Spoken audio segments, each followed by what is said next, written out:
Bonjour, Ecom News est sur le chantier de la nouvelle faculté de médecine de Montpellier. Cette faculté va être livrée en décembre 2016. Nous allons être reçus, ce qui est exceptionnel, par François Fontès, un des meilleurs architectes de France, celui qui est à l'origine donc de la construction de ce bâtiment. Il va nous en expliquer les spécificités, les caractéristiques, mais aussi les innovations.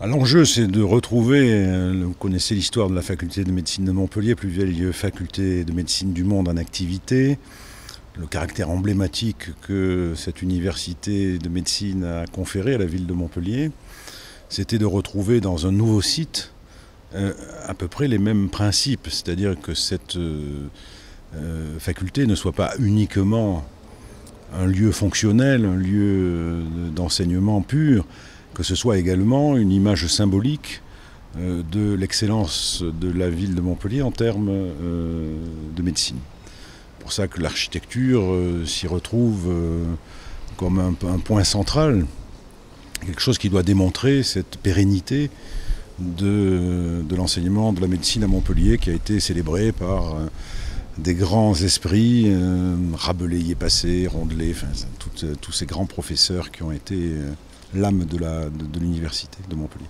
Alors ici on est dans le hall central, une sorte de salle des pas perdus, où l'ensemble des étudiants vont se réunir pour se dispatcher ensuite dans les différents niveaux et les amphithéâtres, mais c'est également un lieu de rencontre. C'est un lieu où les enseignants, les élèves vont pouvoir discuter. Il y a des choses pour les recevoir, il va y avoir des bancs, des sièges, etc. Une grande cafétéria également toute proche. Et ce grand hall dessert ces deux grandes nefs qui desservent l'ensemble de la faculté. Alors les innovations, elles sont de deux ordres. D'abord des retours à des choses très classiques. C'est la façade côté jardin qui est constituée de blocs de granit brut, un granit extrait dans les carrières de la région, dans le massif du Sidobre. Mais c'est également cette grande façade de verre sur le côté urbain, sur la place d'accueil, qui a nécessité effectivement des recherches un petit peu performantes, d'autant plus que outre les efforts du vent, il y a des problèmes sismiques dont il faut prendre en compte, et le verre est un matériau un peu particulier à mettre en œuvre.